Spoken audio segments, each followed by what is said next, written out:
پھر اسلام نے فرمایا تھا جو عورت اللہ اور یوم آخرت پر ایمان رکھتی ہے اس کے لیے یہ چیز جائز نہیں کہ وہ 3 دن سے زیادہ سوگ کرے سوائے اپنے خاوند کے مرنے کے اوپر 4 مہینے 10 دن.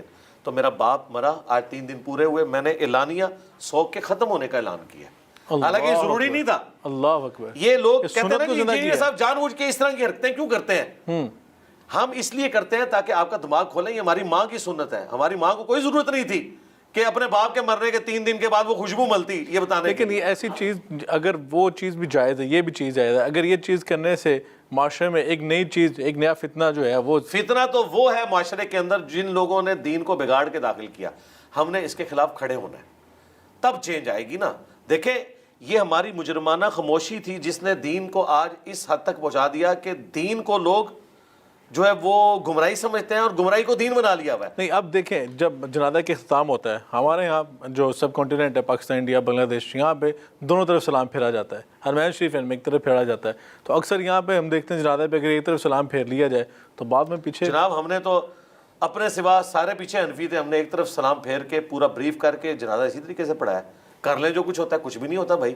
مجھے بتائیں جب یہ حنفی حضرات ہمارے حرمین جاتے ہیں تو امام کعبہ کو جا کے گریبان سے پکڑتے ہیں کہ آہستہ امین کو رفع دین چھوڑ دو, کرتے ہیں نا. تو ہمارا بھی رائٹ ہے کہ ہم کو سنت بتائیں گے. یہاں پہ بھی میں سمجھتا ہوں اس میں اہل حدیث سے بہت بڑی مس ہینڈلنگ ہوئی ہے. اہل حدیث نے جو کمپرومائز کیا بعض چیزوں کے اندر, وہ سنت پھر بیک فٹ پہ چلی گئی. لیکن سب نے نہیں.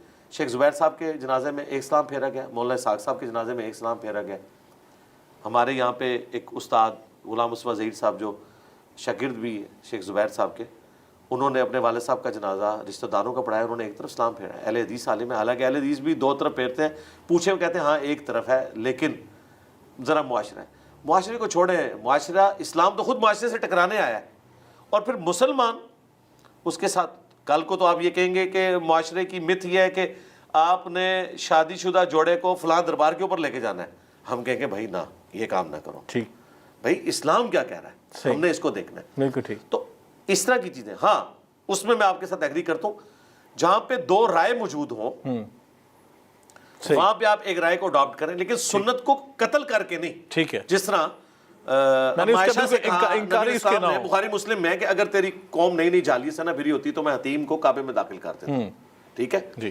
نبی علیہ السلام نے حتیم کو باہر رہنے دیا, لیکن وہ باہر اس طرح کا نہیں ہوا, چھوٹی دیوار تو ہے نا, بالکل نشانی تو نشانی تو موجود ہے. اس طرح کا کمپرومائز تو ٹھیک ہے, لیکن لازم نہیں پکڑنا چاہیے, کبھی کبھی کر لینا چاہیے. ہاں لیکن اس طرح کا کمپرومائز کرنا جس میں سنت چھوٹ جائے. مثلا ایک بندہ کہتا ہے میں نے رفع الیدین سے نماز نہیں پڑھنی کیونکہ میرے پیچھے سارے وہ ہیں جو رفع الیدین نہیں کرتے. بھائی آپ کیوں سنت چھوڑتے ہو؟ آپ کو تو سنت کے لیے کھڑے ہونا ہے. ٹھیک. اور آپ کو سچائی کے لیے کھڑے ہونا ہے, کسی کو تو رول ماڈل کے طور پہ کھڑا ہونا ہے نا. بالکل ٹھیک ہے. یہ بتائیں کہ جب جنازہ ہم پڑھتے ہیں تو نبی پاک نے فرمایا کہ ایک مسلم کا دوسرے مسلم پر جو حق ہیں ان میں سے آخری حق ہے کہ اس کا جنازہ جو ہے اچھی طرح پڑھا جائے. تو جب ہم لمبی دعائیں پڑھتے ہیں, کیونکہ اس کا آخری حق ہے وہ میت کا ہم جب ادا کرنے ہیں, اس کا حق ہے کہ اس کے لیے دعا کی جائے مغفرت کی, اپنے لیے تمام زندہ اور جو فوت شدگان ان سب کے لیے دعا اس میں ہوتی ہے. تو بعض کے اعتراض ہوتے ہیں اتنا لمبا جنازہ کیوں اتنا لمبا جنازہ کر دیا گیا. تو کیا ایک آخری حق ہوتا ہے, ہم وہ بھی دینے کے لیے تیار نہیں ہیں؟ دیکھیں ظلم کی انتہا ہے کہ جنازہ ہوتا ہے آدھے منٹ کا, دعا ہوتی ہے 5 منٹ کی, اور دعا وہ جو جنازے کے بعد جو ثابت ہی کوئی نہیں. تو دعا تو خود جنازے کے بعد کوئی دعا ثابت نہیں. دعا جو ہے وہ ابو داؤد میں آئی ہے کہ مردے کو جب دفنا چکو قبر پہ کھڑے ہو کے قبر کے سوالات کی استقامت کی دعا کرو. جنازہ خود دعا ہے, اس کے بعد کوئی دعا نہیں جو بعد میں ایڈ کر لی لوگوں نے. ایون فرض نماز کے بعد بھی جو دعا اجتماعی کی جاتی ہے ثابت نہیں, سنت اذکار ثابت ہے. جنازہ یہ آدھے منٹ کا پڑھتے ہیں, کہتے ہیں نہیں مردے کو نا جلدی دفنانا چاہیے. اگر جلدی دفنانا مقصد تھا تو بعد میں 15 منٹ کی دعا کیوں کروا رہے ہو؟ اس کی بجائے یہ دعا کرتے ہیں. مسلم شریف میں وہ ایک صحابی کتنی دردناک حدیث روایت کرتے ہیں, وہ کہتے ہیں ہمارا ایک ساتھی فوت ہوا, نبی اسلام نے اس کے جنازے کے اوپر دعائیں مانگی, اور ظاہر اونچی آواز میں مانگی. اونچی آواز میں بھی جنازہ ثابت ہے, آہستہ بھی. ٹھیک, یعنی دونوں طریقے سے پڑھا جا سکتا ہے. دونوں طریقے سے سنت ہے. تو اہل حدیث حضرات پڑھتے ہیں ایسے؟ جی اہل حدیث ہی پڑھتے ہیں اونچی آواز سے. نہیں آہستہ بھی پڑھتے ہیں؟ جی آہستہ بھی پڑھ لیتے ہیں. میں نے آہستہ بھی کئی جنازے پڑھے اہل حدیث کے. ٹھیک, آہستہ بھی پڑھ لیتے ہیں. اچھا اب عرب میں تو آہستہ ہی پڑھا جاتا ہے نا, چونکہ عمومی عمل ہے. اونچی آواز میں بھی ہے, بخاری میں ہے کہ عبداللہ ابن عباس نے بلند آواز سے فاتحہ پڑھی اور کہا میں نے تمہیں بتایا کہ یہ سنت ہے. وہ صحابی کہہ رہے ہیں، مسلم شریف میں الفاظ ہیں کہ میں نے وہ ساری دعائیں حضور سے سن کے یاد کی اور میں نے تمنا کی کاش اس کی جگہ میری میت رکھی ہوتی، اللہ اور حضور یہ دعائیں مجھ پہ پڑھتے ہیں۔ اللہ اکبر، اب وہ اللہ ساری دعائیں اہل حدیث پڑھتے ہیں بلند آواز کے ساتھ، اگرچہ چند ایک لوگوں کو ہی اس کا ترجمہ پتہ ہے، لیکن چلیں آمین کہہ کے وہ شامل تو ہو رہے ہیں نا۔ بالکل ٹھیک ہے۔ تو یہ ایک حق ہے مردہ کا، جو بخاری مسلم میں حدیث ہے کہ ایک مسلمان کے دوسرے مسلمان پہ 5 حقوق ہیں، ان میں سے ایک یہ ہے کہ اس کا جنازہ پڑھا جائے اور خلوص کے ساتھ دعا مانگی جائے، صحیح۔ اور اس میں کوشش کرنی چاہیے جو قریبی رشتہ دار ہے وہ جنازہ پڑھائے، کرائے کے مولوی نہ بلائیں آپ۔ دیکھیں ایک بیٹے کو جو اپنے باپ کا درد ہوگا، یا ایک باپ کو اپنے بیٹے کا جو درد ہوگا، ایک بیٹے کو اپنی ماں کا جو درد ہوگا، وہ کسی دوسرے کو نہیں ہو سکتا۔ سب سے پہلا حق اس کے ولی کا ہے کہ وہ خود جنازہ پڑھائے۔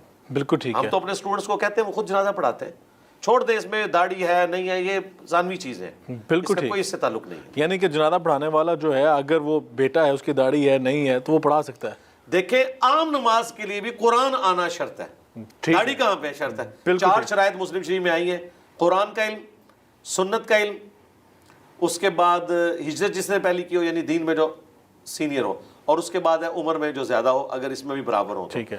کہیں پہ نہیں آیا کہ اس کی داڑھی کتنی ہو نہیں ہو، سنت کے علم، قرآن کے علم کی بات آئی ہے۔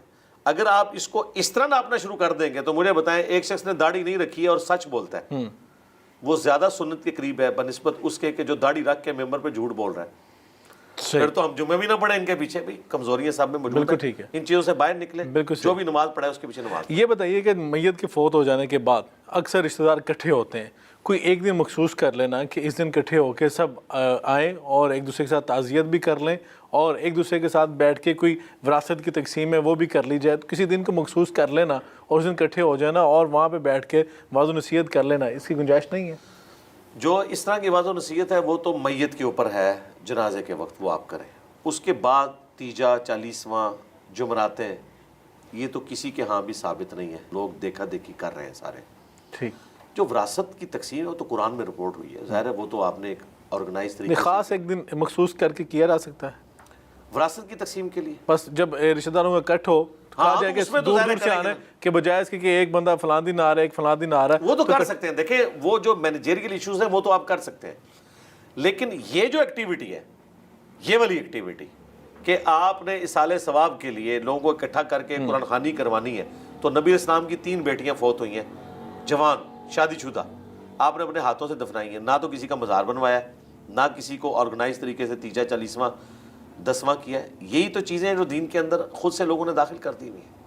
باقی جو آپ کے مینیجریل ایشوز ہیں وہ تو پھر کورٹ میں بھی معاملات بعض اوقات چلے جاتے ہیں، وکلاء کو بھی بلانا ہوتا ہے، وہ ایک اور چیز ہے۔ جس چیز کو آپ دینی ایکٹیویٹی کے طور پر اسٹیبلش کریں گے آرگنائز طریقے سے، اجتماعی طور پہ، اس کا قرآن و سنت سے ثابت ہونا ضروری ہے، بالکل ادروائز دین میں بدعت ہوگی۔ بالکل ٹھیک۔